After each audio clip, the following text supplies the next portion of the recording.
తిరుపతి జిల్లాను గంజాయి రహిత జిల్లాగా తీర్చిదిద్దేందుకు జిల్లా ఎస్పీ సుబ్బారాయుడు ప్రత్యేక ప్రణాళికలు అమలు చేస్తున్నారు.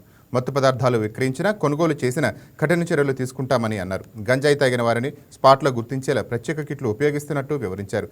తిరుపతి జిల్లా ఎస్పీ సుబ్బారాయుడుతో మా special correspondent Selvam face to face. Tirupati జిల్లాను గాంజా రహిత జిల్లాగా కూడా తీర్చిదిద్దేందుకు తిరుపతి జిల్లా ఎస్పీ సుబ్బరాయుడు కూడా విశేష కృషి చేస్తున్నటువంటి పరిస్థితి. ఈ నేపథ్యంలో మరో సరికొత్త విధానాన్ని కూడా ఈ గాంజాయి సంబంధించి ఎవరైతే సేవించారో వాళ్ళని వెంటనే గుర్తించే విధంగా కూడా ఒక పరికరాలను కూడా అందుబాటులోకి తీసుకొచ్చినటువంటి పరిస్థితి. అయితే దానికి సంబంధించి ఎలాంటి పరికరాలు అందుబాటులోకి తీసుకొచ్చారనేది మాట్లాడేందుకు కూడా మనతో పాటు తిరుపతి జిల్లా ఎస్పీ సుబ్బరాయుడు గారు ఉన్నారు. ఆయనతో కూడా మాట్లాడే ప్రయత్నం అయితే కూడా చేద్దాం. సార్, ఈరోజు అయితే అనేక గంటలు పెట్టండి ఆ గాంజాను కూడా వెంటనే గుర్తించే విధంగా ఒక కిట్‌ను అందుబాటులోకి తీసుకొచ్చినట్టు కూడా తెలుస్తుంది. అంటే ఏ విధంగా పనిచేస్తుంది సార్? తిరుపతి జిల్లాలో ఇప్పటివరకు గంజా నిర్మూలన కోసం ముఖ్యంగా అవగాహన కార్యక్రమాలు ఎక్కువగా చేశాం. అదేవిధంగా ఎవరైతే రిపీటెడ్‌గా ఇన్వాల్వ్ అయ్యారో అఫెన్సెస్‌లో వారిపై కఠిన చర్యలు చట్టపరంగా తీసుకోవడం జరిగింది. ఎక్కువగా ఇన్వాల్వ్ అయిన వారిపై పీడియాక్ట్ కూడా పెట్టడం జరిగింది. దాదాపు 30 మెంబర్స్ మీద పీడియాక్ట్ పెట్టడం జరిగింది. కానీ ఇంకా దీనికంటే పూర్తిగా ఇంకా సమూలంగా నిర్మూలించడంలో భాగంగా ఈ గాంజాని ఎవరైతే వాడుతున్నారో వారిని నిర్ధారించడం కోసం గాంజా టెస్టింగ్ కిట్స్ కూడా ఇప్పుడు తీసుకురావడం జరిగింది. తద్వారా ఎవరైతే కంటిన్యూగా గాంజా వాడుతున్నారో, అనుమానం ఉన్నారో వారిపై గాంజా కిట్ ద్వారా నిర్ధారించడం, తర్వాత వారిని ఎవరైతే వాడినారో వారికి కరెక్ట్ చేయడానికి ప్రయత్నించడం, అవగాహన కల్పించడం, రీహాబిలిటేట్ చేయడం జరుగుతుంది.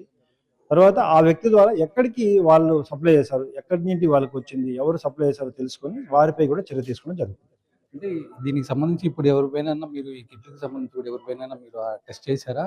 లేకపోతే ఎలాంటి ఆల్రెడీ టెస్ట్‌లు చేయడం ప్రారంభించాము. ఎవరైతే అనుమానం ఉందో వారికి అందరికీ కూడా టెస్ట్ చేసి ఎవరైతే పాజిటివ్ వస్తుందో వారిపై ఫర్దర్ వెరిఫై చేయడం, రీహాబిలిటేట్ చేయడం, వాటిని కరెక్ట్ చేయడం జరుగుతుంది.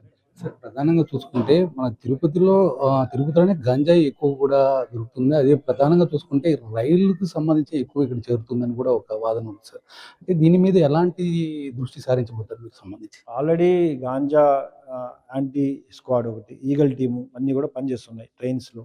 ఏదైతే తిరుపతి జంక్షన్‌గా ఉండి అటు కర్ణాటక, కేరళ, తమిళనాడుకి తీసుకెళ్తున్నారో వారిని కంట్రోల్ చేయడానికి ఒకవైపు ట్రైన్ చెక్ చేస్తూ, ఇప్పుడు మా తిరుపతిలో ఎవరైతే వాడుతున్నారో వారిని టెస్ట్ ద్వారా నిర్ధారించి వారిపై కూడా చర్య తీసుకోవడం, వారికి సప్లై చేస్తున్న వారిని కూడా కంట్రోల్ చేయడం జరుగుతుంది. తద్వారా ఖచ్చితంగా డ్రగ్స్ కంట్రోల్ చేయడం జరుగుతుంది. అంటే మొదటి విడతలోనే మీకు వాళ్ళకి సంబంధించి పాజిటివ్ వస్తే వాళ్ళ మీద వెంటనే చర్యలు, కేసులు కట్టడం లాంటివి ఏమన్నా చేస్తారా? లేకపోతే దానికి సంబంధించి ఏదన్నా వాళ్ళకి కౌన్సిలింగ్ లాంటివి ఏమన్నా ఇస్తారా? పాజిటివ్ వచ్చిన వాళ్ళంతా అంతా కూడా నేరస్తులు కాదు.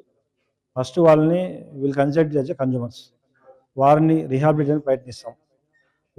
ఎవరికి ఇచ్చారో వాళ్ళు మాత్రం ఖచ్చితంగా టేక్ స్ట్రింజెంట్ యాక్షన్. మళ్ళీ వాడితే మాత్రం వారిపై కూడా చర్య తీసుకోవడం జరుగుతుంది. ప్రధానంగా మన ఒక తిరుపతి జిల్లాలోనే గతంలో కూడా ఈ గంజాయి టెస్ట్‌కి సంబంధించి కూడా వారం 10 రోజులు పట్టేది. ఏదైతే ల్యాబ్‌కి పంపించి అనంతరం కూడా ఇప్పుడు ఈ కిట్లు ఏదైతే కూడా ఈ ప్రెగ్నెన్సీ కిట్లు ఎలా పనిచేస్తాయో అదే విధంగానే కూడా ఈ కిట్లు పనిచేస్తే వెంటనే కూడా గాంజాయి సేవించినటువంటి వారిని కూడా గుర్తించి వారిపైన మొదటిగా కౌన్సిలింగ్ చేస్తాం. తరచూ కూడా ఇదే విధంగా కూడా ఈ టెస్ట్ కిట్ల ద్వారా కూడా బయటకు వస్తే మాత్రం వాళ్ళపైన కూడా కేసులు కడతామని చెప్పి కూడా తిరుపతి జిల్లా ఎస్పీ సుబ్బరాయుడు కూడా చెప్తున్నటువంటి పరిస్థితి. ఇది మొత్తానికి ఇక్కడ ఉన్నటువంటి పరిస్థితి. కెమెరా పర్సన్ కన్నయ్యతో సెల్వం, తిరుపతి నుంచి YKTV.